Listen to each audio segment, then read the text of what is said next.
Welcome, one and all, console war veterans and civilian noobs, to the 4th episode of the Green vs. Blue podcast. This week's topic: does game console pride come before the fall? We are your hosts, David and PlayStation Pat Fennel. Green vs. Blue is a podcast where we, your hosts, discuss the two best gaming platforms, Xbox and PlayStation. Green vs. Blue can be found at patreon.com/Green vs. Blue. Please head over there and offer us some support. Also, there is a poll currently open about what games I, PlayStation Patrick, should be streaming come next month. Also, you can contact the show at psboxcast@gmail.com. That is psboxcast@gmail.com. Furthermore, you can find me on YouTube at VarietyPat, that is spelled VARIOTY, Pat, or on Instagram at my new handle, PlayStation Pat. David, where can we find you on the interwebs? You can find me at YouTube, SDDawg, that's SDDAWG, and correction from last week, so I originally said you can find me at SDDawg as well on Twitch, but it's false. You're going to find someone else. You can find the real SDDawg at real SDDAWG at Twitch. Just right off the bat, we're going to do a little segment called Retroscope. We just correct any mistakes we made last podcast to make sure we're providing you an accurate experience, an authentic experience from our podcast. So the number one thing I would just want to change, it's not necessarily a correction, but I want to make sure I'm including this. In our next segment, we talk about new games this week, and I just want to make sure that I'm informing all of my Xbox people about new games that are coming out, not only just releases, but Game Pass as well. So I'm going to keep you updated on that from here on out. All right, so games this week. David, what have you been playing? So actually went back to Halo 5, surprise, surprise. Whoop, whoop.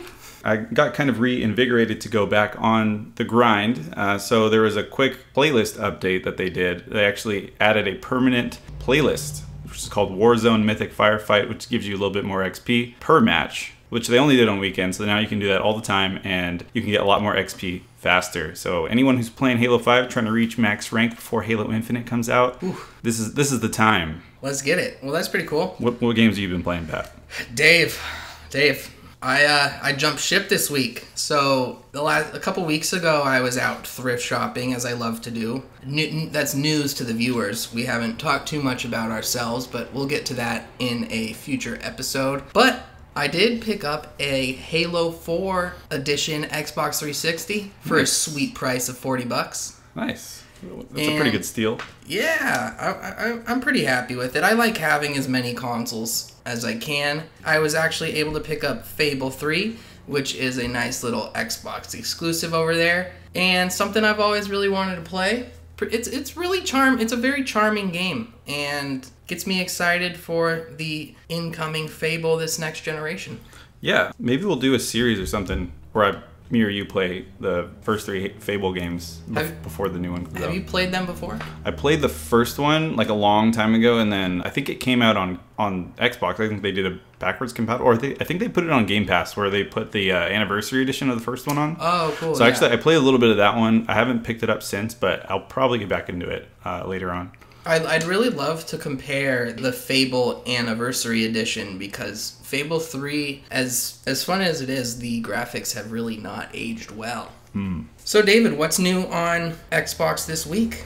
So new on Xbox this week, and also on Game Pass. Just mainly on Game Pass. There's actually no new releases this week. But on Game Pass, we have Resident Evil 7 Biohazard. I'm sure you all know Resident Evil. That was added September 3rd. We have Tell Me Why, Chapter 2, which is what we were talking about last week. Story, narrative-driven, choose-your-own-adventure type game. That was added on September 3rd as well. Also added on September 3rd was the Jack Party Pack 4, and I think that's kind of like a party game, like, you know, those trivia like party games. Fibbage and stuff. Yeah, like that, but in a video game form. It's fun if you have company over, but I really don't do that often. Then we have a Metroidvania type game called Touhou or Touhou. I honestly don't know how to. Touhou. Yeah. Luna Nights added September 3rd as well.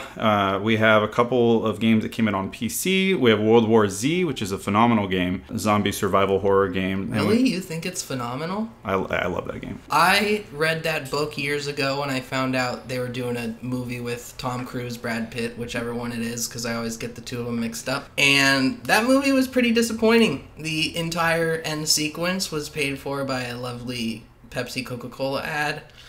Yeah, the movie kind of sucked. The game is also in the same vein as like not the movie. It's not in the same vein of the book either. The book, it's also really weird. Like each is their own thing. The book is its own thing. The movie is its own thing. The game pulls a little bit more out of the lore of the book, but it's totally its own thing. But I think the gameplay is like really really good. Okay, I'll have to check it out then. Yeah, any PC people out there. And then we also have Crusader Kings 3, which is a grand strategy game, medieval based, whatever that era is, on PC only. That's what's going on. And then we have a couple games that are leaving Game Pass, unfortunately. We had NBA 2K20 that left on September 1st, so I guess you're just too late for that. And then Red Dead Redemption 2, that's a big one, leaving September 7th. So definitely make sure to knock that game out in a span of a few days.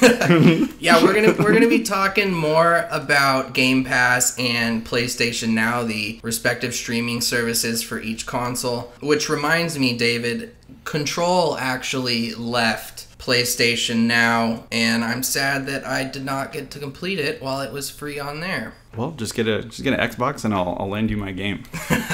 Alrighty. Well, over on the PlayStation end, really, not too much good, not too much noteworthy stuff. I went through again and checked the new games this week on the PlayStation Store. There's actually only 13 new games, which includes a bunch of shovelware. The first game, of consequence this week is called Mask of Mists, which is sort of a baby's first Skyrim, followed by Ari and the Secrets of Seasons, which is really like a baby's first Bloodborne, where you're controlling the elements and fighting with swords. And then we got a lovely, lovely visual novel about some of my favorite people in the world, David. That game is called Roommates, and it's really a weeboo visual novel. But that's made by Radalika, which is a studio that just makes incredibly easy platinums, which we'll see. I might get around to it just for some giggles. And then finally we have Police Stories, which was interesting in itself. The most interesting thing was there wasn't even a screenshot of this game on the PlayStation Store. How are you going to advertise a video game without showing me any video, any visual element whatsoever? It was literally just a text description. So I had to jump over to YouTube to watch a trailer. Overhead game, perspective game, but the interesting part is that it's all focused around non-lethal combat. Ready to move on to our next segment? Cross-examination. For any of our new listeners out there, cross-examination is a segment where we take big, relevant news about Xbox and PlayStation when they intersect with each other in the gaming world. We then debate, speculate, or create a discussion of our own, which fosters good discourse. Pat, take it away. Cool. So this week, the big question that we must ponder, Dave, is, does game console pride come before the fall? You know, and that came across to me as I was coming up with the question as a little bit of a multi-entendre, one might say. Are we going to have any news about these games before the actual season of fall? Any news about any of these consoles? Furthermore, you know, to just answer the question straight off the bat, my gut reaction is yes, the pride does come before the fall, as historically the leaders of each generation, whether that be Xbox 360 versus PS3, heading into Xbox One, PS4, each console manufacturer seems to really fumble it if they owned the generation before. So we'll see if that historical precedent continues. Alright, so first off, Dave, to start this discussion, I pulled an article over from Nintendo side regarding Super Mario 3D All-Stars. This article comes from way of News Radar that Super Mario 3D All-Stars will have limited availability. What? Yeah.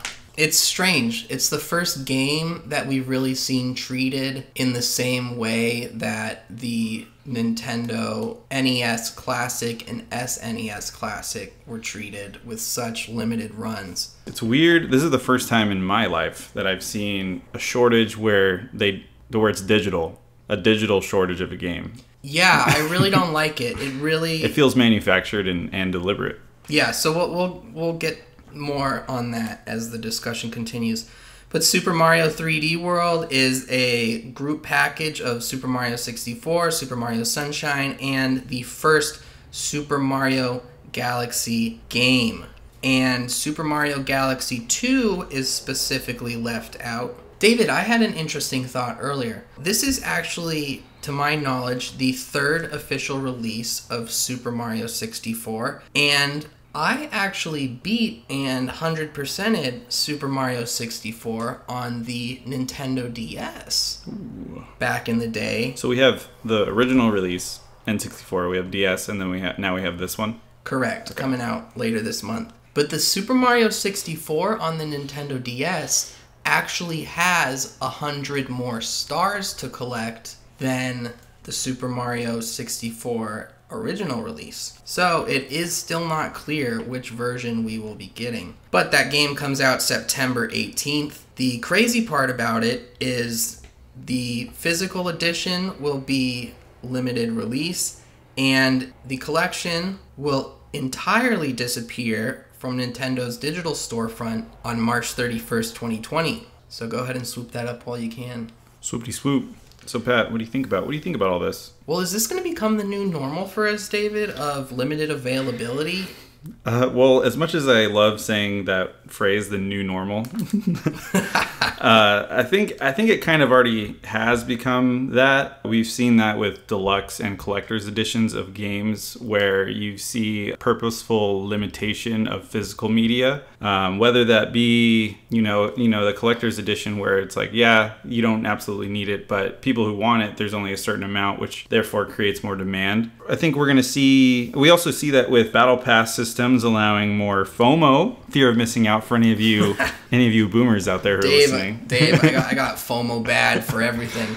Yeah, you just see more of like that hurry up and get this item before it leaves, and it seems most of the time that it's just purposely put there so that people will snatch it up and buy it. Smart, but we're seeing a lot more of it. Does that answer your question? Will limited availability become the new normal? I think yes. I think it will become more of a norm than it already is, but it is already a normal thing that's going on. I sadly think you might be right, and that brings to mind, in really complete contrast to this fake limited availability, is we have Skyrim, which is literally available everywhere that you could really imagine, and I don't know, that hasn't hurt that game. And you have, no, if anything, it's helped the game immensely. Yeah, you have Fortnite that's everywhere. I think it's two separate business models, and I'm not that much of a fan of the latter. Yeah, or the former. So yeah, I think PS4 and Nintendo right now are in this particular position of power where they can do this, specifically in regards to Xbox, because I know we don't usually talk about Nintendo, but it does relate to what's going on with this generational leap. Xbox is not in the position to be doing this because they don't have the first party games, as we've talked about many times on this podcast so far. If Xbox was in this position, which they were 7 years ago, where everyone was very familiar with the Xbox 360 brand, everyone wanted to jump onto the new Xbox experience, they kind of fumbled the ball. As you were saying, you fumbled the ball once you have that power. PS4 right now, they've had this entire generation, they whoop Microsoft with first party games. They know they have that audience locked in. So yes, they're taking advantage of that with the raffle pre-order thing. They're creating a constant state of demand where like they know that people are going to demand PS5, and they're taking it up another level by saying, well, only the most hardcore of the hardcore people can have the PS5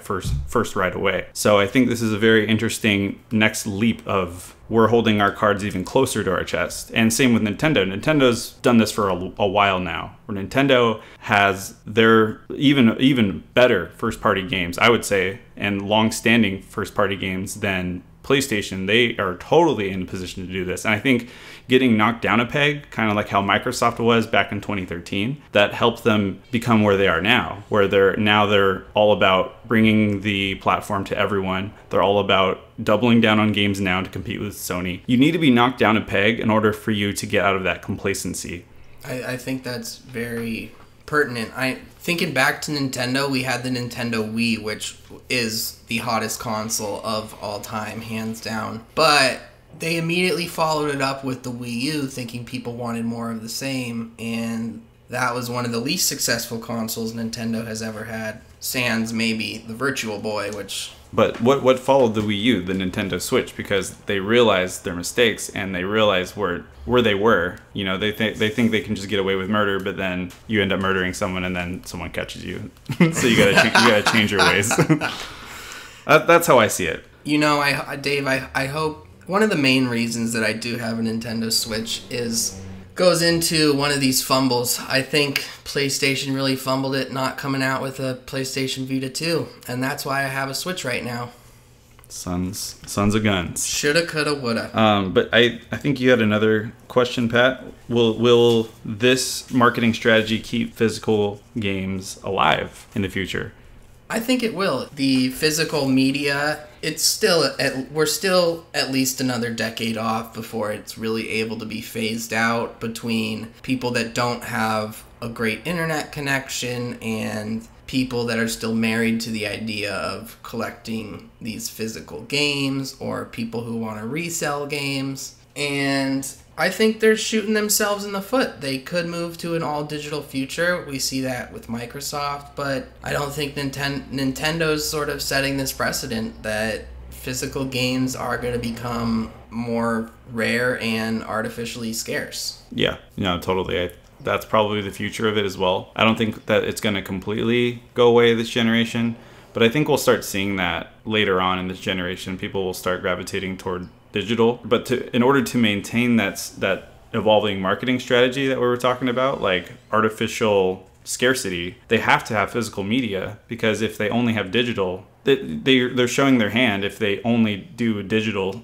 if they completely get rid of physical media and they only do it's only going to be up digitally till April, this game, and then it's gone. People are going to, I feel like the backlash will be more swift against practices like that. If Nintendo were to do that with Super Mario, they didn't have a physical copy at all. So I think, yes, we'll still have physical games, but it will speed up the death of physical media.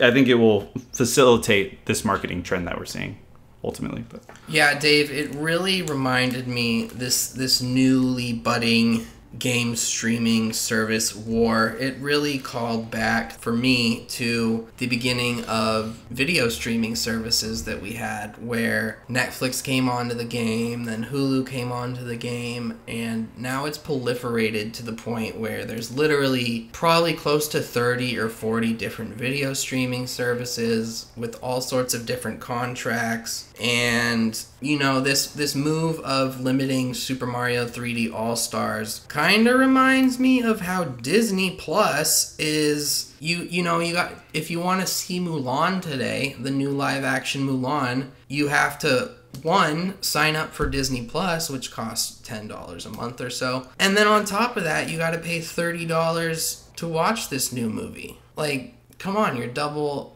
charging. That's exactly like Double dipping, thank you.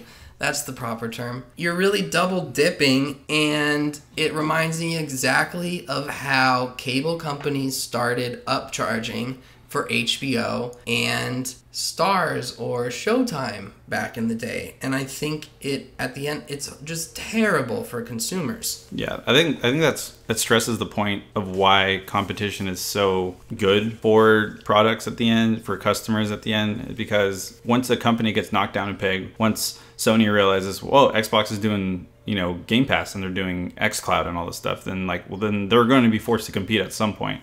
So that will create a better product and a more consumer-friendly product. So to further the conversation, David, I think I'm not sure exactly how it relates in, but I think it relates into the issue of backwards compatibility, which over on the PlayStation side is still incredibly murky. So we are recording today, Friday, September 4th, 2020, and CD Projekt Red, the developers of the Witcher series, just sent out a tweet this morning saying the Series X and PS5 versions are coming out, but the real good part is that to get this new enhanced version, David, for the new consoles, it will be free for PC, Xbox One, and PS4 owners. And that's really a great move. CD Projekt Red has been incredibly generous to their consumers over the last couple years, and That's really the best case scenario that we have. Yeah,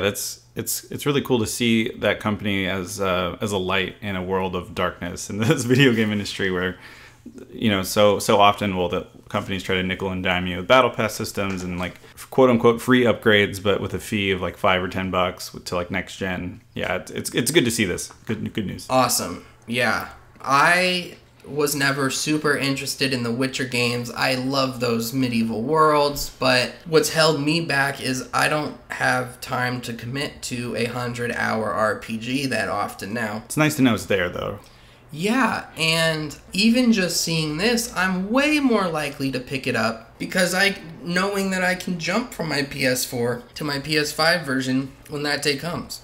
So then, David, in contrast, on the opposite side, sort of a worst case scenario, we had a leak from the Ubisoft site, which has since been deleted, but a screenshot was captured by Wario64 on Twitter. Check out his Twitter. He's a good guy to follow. He tweets awesome video game deals all the time and seems to really be on the ball of some of these scoops. Per the website and the screenshot, it's sort of from the Q&A page, and I quote, "Question, how does upgrading from the PlayStation 4 to PlayStation 5 work? Answer, as part of the next-gen upgrade process, PlayStation offers a number of features designed to help you move from PlayStation 4 to PlayStation 5. PlayStation 4 players will be able to join multiplayer games with PlayStation 5 players. Backwards compatibility will be available for supported PlayStation 4 titles, but will not be possible for PlayStation 3, PlayStation 2, or PlayStation games." So this is pretty big news. Yeah. So I think this is a little bit of a bust to one of their kneecaps, Sony's kneecaps, you know.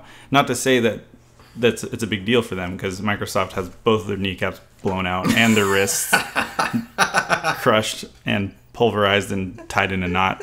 So it's not even a comparison, but this is definitely a big blow to Sony. It seems reasonable that they would probably delete this, given that they don't want bad PR right before the release, or not around this time when they're about to release price, when they're about to release dates. This is probably not a great time to have bad PR, so I see why they would be doing this. But what do you think about this, Pat? What do you think about this? Really, this makes me think that the backwards compatibility aspect is going to be sort of on a developer by developer basis between these two sort of different philosophies that we see of backwards compatibility.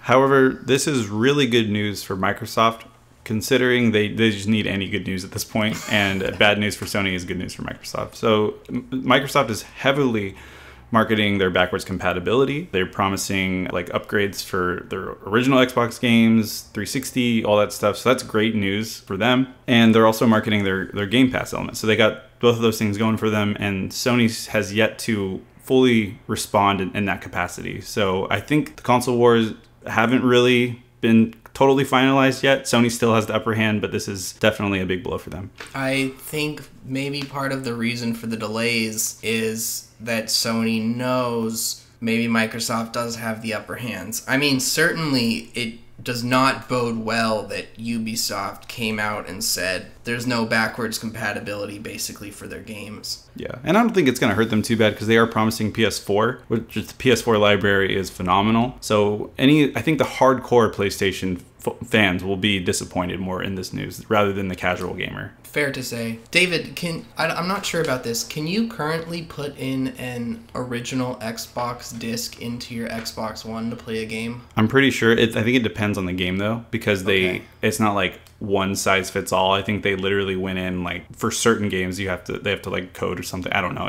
I know it's not just like any game ever you can just put in, but for the most part, yes. Yeah, okay. You know, and that's kind of why I go back and buy older consoles that I didn't have too much experience with, like my new 360 that I just got, is because none of it's really straightforward. And God, I had really hoped that one day the advent of PlayStation now, the advent of Game Pass, when they first began, I had really hoped, I thought it would be that lifesaver of backwards compatibility. And it's starting to. I think we're still in the early stages of it. We're in like the growing pains stages of it. I think once this next generation gets rolling out, I think we'll really see more companies outside of PlayStation and Xbox start to do this type of thing, and hopefully we'll get more of a backwards compatibility bump just in general. Yeah, now that I'm thinking about it, I could foresee a third-party attachment that plugs into either one of the consoles and is able to run some of these older games from their discs. That'd be really cool. But so I guess lastly, I just wanted to sort of review the different streaming services that we have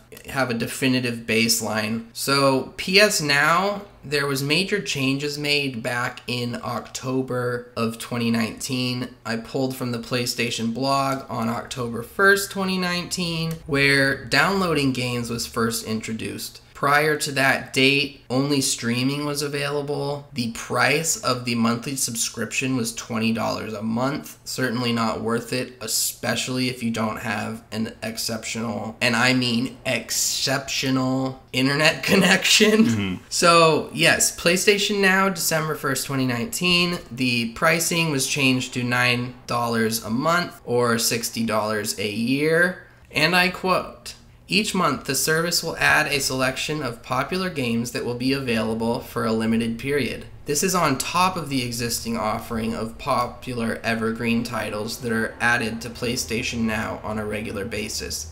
End quote. So it's almost exactly like the Xbox Game Pass model. In terms of price? In terms of price, in terms of how the service functions. Yeah, I think this also kind of speaks to what we were talking about earlier, not only with the streaming service, but with backwards compatibility. I think if Microsoft were not to do Game Pass and not to put so much emphasis on that, if they weren't to put so much emphasis on backwards compatibility, I think this would not urge Sony to respond. If Microsoft never did this, we would probably not see PlayStation Now, or at least in the state that it's in. It would probably be in a lesser state, as well as the backwards compatibility aspect to it. I think if Microsoft if they weren't to put such an emphasis on this, we probably wouldn't be seeing PS5 backwards compatibility with PS4 games. I think you're right. I think if Game Pass was not a reality, PlayStation would really be resting on their laurels of putting out amazing first-party games, but I don't think we would have downloads. I think PlayStation Now would still be $20 a month if we never got Games Pass.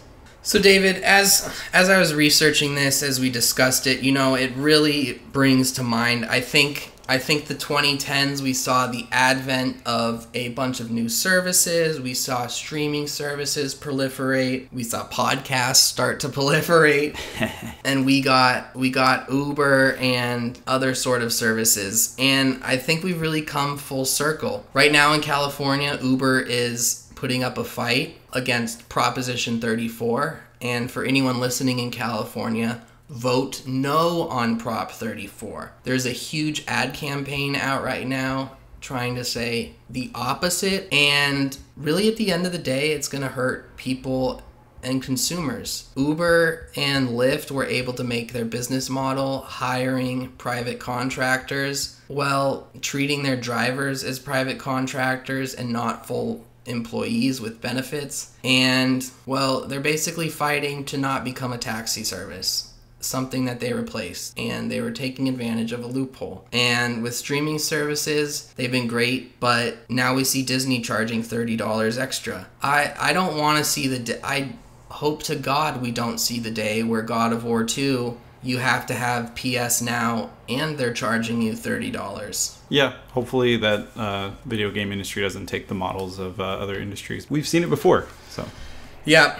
Well, we'll probably be discussing this for the next 10 years, so until then, let's end this. Yeah, we'll see you in 10 years. All right, guys, let's move on to our weekly segment called Fast Fire News, where we shoot the news at you super fast. Just any headlines that slip through the cracks. Actually, we should have like a little spiel for this part. What would be the sentence that you would say for this? I would say this news is coming at you faster than Han Solo's quick draw.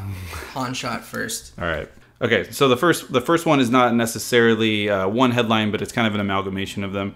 So Halo Infinite's marketing is ramping up despite its delay, which is pretty interesting. I don't have a definitive statement on this, so I figured I'd include it in our Fast Fire news.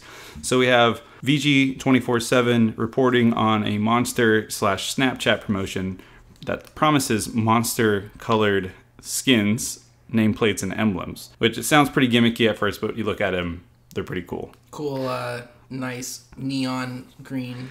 Yeah, it's not like a neon green, but it's like this little bit darker, kind of like on the can, and then like it has like this weird onyx mixture with it on like the guns and stuff. I don't know, it's pretty cool. So I'm a big fan of the sugar-free Monster, being a type 1 diabetic. So I hope we see a sugar-free Monster can skin in Halo. We also got some Funko Pops that actually, as of recording this, this is almost breaking. Funko Pops came up on Target, Best Buy, and GameStop. They all have their own exclusive Funko Pop figures for Halo Infinite, and one that includes a in-game code as well. And previously we've seen Halo Infinite toys that are already out. That includes Nerf guns, Mega Constructs toys, and McFarlane figures, as well as we've also seen apparel on the Microsoft Store. So it's really, I don't have an argument for this. Does this mean that the game's coming out sooner rather than later or not? I don't know. It's just interesting to observe the marketing. They're still sticking to the same marketing timeline as if the game were to come out this holiday. So are we going to see a bunch of marketing for this game all the way to the end of the year, and then we're going to see a big pause? Or is this going to be, they're going to have to strike up more deals with more companies? I don't know. As you know, on last week's episode, David, we talked about whether the consoles should be delayed out of the year, and I said no way. I think we both agreed that it's a bad idea to push the consoles to next year. There's no reason to. And I think this marketing push this is all the ancillary stuff that was going to come out around Halo Infinite. And I think that timeline is still on. The game's timeline might be off. But these companies are just trying to make as much stuff as they can and return to the most sense of normal that they possibly can for time being. Yeah, it's just interesting because I don't think I've ever seen a game where you've had so much marketing for it, yet you know the game's going to come out in a year. You know, I've never seen how that worked out for a game. It reminds me of how Kanye West operates in just normal times, as we saw with his Jesus is King mini album last year, 2 years ago now. He had a big whole push of marketing and an album cover picked out, merchandise based off that cover, and he ended up switching it, and all of that merch is now ridiculously priced. Yeah, well, we'll keep you updated on the ongoings with the marketing and developments with Halo Infinite. Just interesting to note, a little bit of a disparage there. Moving on to console Cold War update. So we discussed last week, we believe that Xbox and PlayStation are in a complete standoff with each other in terms of releasing the price and the date for their consoles. And just a little bit of an update on that. So per a Forbes article written by Paul Tassi, Xbox has no plans on info at Japan event. That is not the title of the article, but that's basically what's going on. Xbox is deliberately saying that they're not committing to communicating a release date or price later this month. But the interesting thing to note once you get into the article, Paul Tassi does speculate that they could announce it earlier. So it doesn't necessarily mean that they're going to hold off at least to that date. This could also mean that they're doing it on their own terms. They could come out with information, and this could mean that there is nothing to share at the Japan event because they've already shared the information. So this could go either way. We'll also keep you updated on that. Yeah, the Tokyo Game Show will be happening September 24th.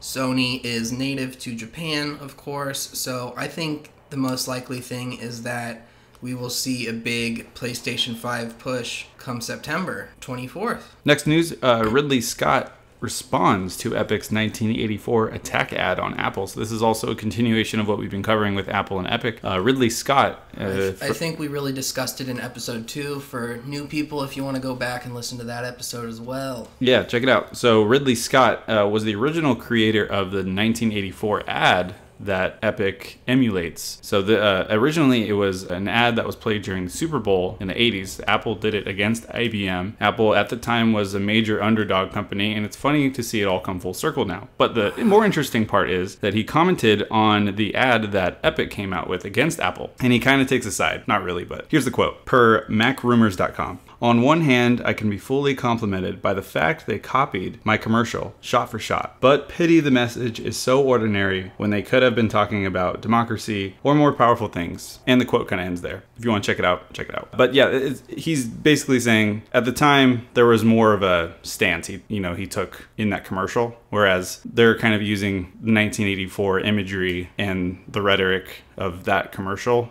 to Epic's own means, and it doesn't necessarily mean that Epic is fighting for anything pure. They're fighting for their own interests. It's definitely exploiting the themes of the original commercial.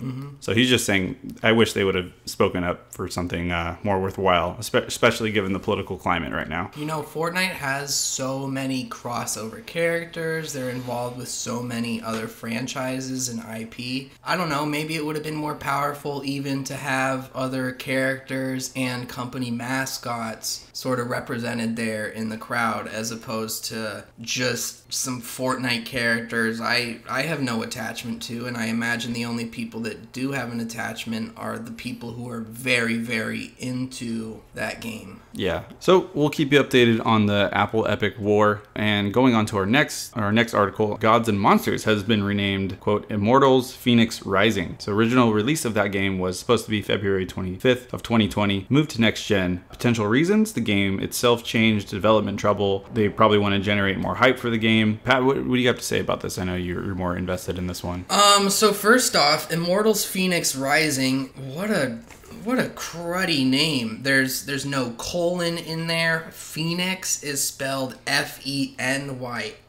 This new name really makes no sense. I really wasn't interested in Gods and Monsters. We saw it a couple times. Of course, we saw it in 2019 at E3, and then we saw it again towards the beginning of the PlayStation 5 games conference that we had earlier back in June, I believe, of this year. I don't know, maybe it could be a good thing. Maybe the play style changed, which could be cool, but yeah, it's a bad name. Maybe they're trying to bury it with the bad name because they know it won't be received well. We'll see how it all shakes out. Maybe it'll be a live, die, repeat Tom Cruise situation. That's in fact a good movie, but that movie is originally based off of a manga, and that movie changed names 3 times. Really? Yeah. I can't think of a game example where that's happened, where they've changed the name of it. Off the top of my head, I can't think of one. So we'll see how this plays out. It's pretty unique. To me, Gods and Monsters was a boring game that was announced a couple years ago. It's like sort of inherently old in that way, and maybe they can generate more buzz by changing this new game that was just announced called Immortals. We'll see. But we'll find out more at the Ubisoft Forward event. That's later this week, September 10th. Depending on what time zone you're in, it will be 8 p.m. London time, 3 p.m. New York time, or out here on the West Coast at noon. So we'll head into our final segment of the show. This week we got another new segment, and we're doing Mad Libs. We're owning the libs. So David, what do you think? Should we do a Diary of the Wimpy Kid or a Happily Ever Mad Libs? Happily Ever Mad Libs. All please. right. Please. To shake it up, we're going to choose a specific theme. So David, I know you're an Xbox lover. Your theme today is PlayStation. Oh, snap. So first off, give me an occupation. Developer. Ooh, I like it. Adjective. Give me 2 adjectives. Saucy. Horny. Ooh, okay. Person in room. Male. You or me? It's you. Oh, Pat. Okay. And then we got 2 more adjectives. We have crunchy and we have slimy. Are you following the theme of today, PlayStation? Crunch culture, sliminess. Okay, I'm following. I'm following. Okay. How about a place? Disneyland. Another adjective. Evil. PlayStation evil? Is that what you're implying right now? No comment. Part of the body times 2. Times 2? Yeah, I need 2 different parts of the body. Okay. I thought you meant like plural, like arms or legs. Let's go with spleen, and let's go with amygdala. What is an amygdala? It's It's a part of your brain. Ah, okay. Well, clearly I'm not using mine. The fight or flight sense of your brain, I believe. That's what it is. Okay. Then we got a plural noun. Guns. Guns. I need guns. Followed by a noun. Knife. Knife. Followed by an adverb. Slowly. A noun. Fiction. Fiction. Wow, okay. Heady. You're a heady man. Followed by a verb. Sweaty. Because that's what I am right now. Just like me, dude. Yeah, we're recording over here in San Diego. It's the beginning of a little heat wave. David, I'm nice and sweaty, but give me two more plural nouns. Plural nouns. So, cars. Project Cars, nice reference there. Birds. Birds, as in the flying mechanical eagles from Horizon Zero Dawn. All right, last two. Adjective and a number. Salty. 14. Okay, here we go. Our first green versus blue Mad Lib. This one is called Castle for Sale. Are you a king, queen, or developer looking for that perfectly saucy new home? Then we've got a horny place for you. King Pat's Crunchy Castle has just come on the market. Originally built in the slimy ages, this lakefront wonder has towers that rise above the Disney and an evil view that will take your spleen away.